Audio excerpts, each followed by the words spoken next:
Well, sorry about that. In the investment meetings, I really like to start with how people came to the idea. I think understanding people's sort of motivations is most important. And there's lots of different ways that people come to found businesses. But that's my favorite investment question to ask. In board meetings, I often will try to hone in on um, both why is this an important topic to talk about? Like, why did you decide that this is the thing that we need to talk about? Um, and to really understand what the CEO or the management team thinks the decision framework looks like.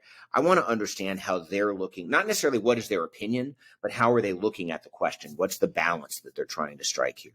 And I find though, I don't know that those are trick questions. I mean, I think in the board context, those are pretty obvious questions. But what I've found is that people are too quick to kind of jump in with their own opinions. I had when I wasn't even a partner yet. It was still at Mobius. I had a meeting once. A CEO came out to see me, and she outlined. We were sitting in a conference room. She whiteboarded a bunch of stuff, and she outlined some stuff she was super frustrated in. And I immediately jumped into, okay, we should do this. We should do this. We should do this. Right? This is like 2003, so 20 years ago now. And she said, "Seth, stop.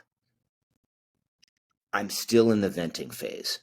I just need to vent for a second." And that's really, I mean, it was 20 years ago. It really stuck with me that it's so important to like stop, make sure you've heard everything, and make sure that you are answering the question that you want to have, that the CEO wants to have answered. That's another thing that I will, maybe that is a trick question where I'll ask the CEO, the management team, let's be really clear about what question are you asking for advice on? Because what I found in board meetings is that people are so quick to jump in. And it's funny too, I've had this question a few times. We're often the lead investor in a business. Maybe because of check size. Maybe that's just I'm these days I'm like often the oldest VC in the room. But whatever it is, but I'm rarely the first person to speak to a question. And the reason is because someone always jumps in, right? Like someone's always like first in. I don't want to fight them for that.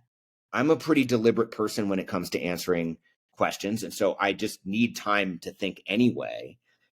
And so unless someone directs the question to me, in which case I will often say, give me just a second as I process, I'm almost never the first guy to speak.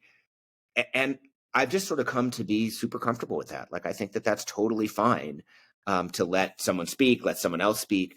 The other thing that I think is important, and this is more for the VCs that are listening to this, I don't find the need to opine on everything that comes up in a board meeting, right? Like it is not, it's like being on a panel at a conference. I hate those panels where the moderator asks a question and then each of the 4 or 5 panelists gives an answer, and then the moderator answers another question. Each of the 4 or 5 people, like you don't have to jump in on everything, right? I mean, I think oftentimes it's fine to say, hey, I don't have anything to add to this discussion. I think that was a really interesting point. Or, hey, I largely agree with what Sheila said, and I don't really have anything to add to that.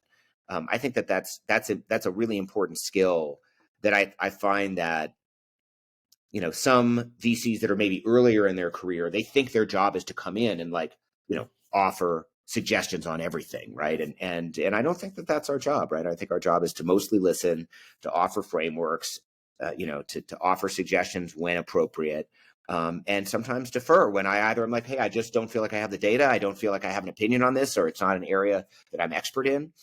There's this cliche in venture that this reminds me of, by the way, which I absolutely hate, right? Which is that like VCs love to tell their investors, their LPs, I'm the first phone call, and I hate that, right? I always tell people, if you're the first phone call on every subject area on a board, you have a terrible board, right? You're really the expert in finance and HR and product and go to market, and really you don't have anyone on the board who knows more than you do about any of those topics. Like, that doesn't make any sense. You should be the go-to phone call for certain things, but you should have created a board that has this diversity of experience so that there's an obvious person or people to call on various subjects that aren't you, the VC. And I always find that cliche annoying, but that's also why I feel like if the venture investors are the first people that are talking on every subject, especially if it's the same person, you're kind of back into the, like, why don't we let some other people who are experts in other areas, talk about this stuff?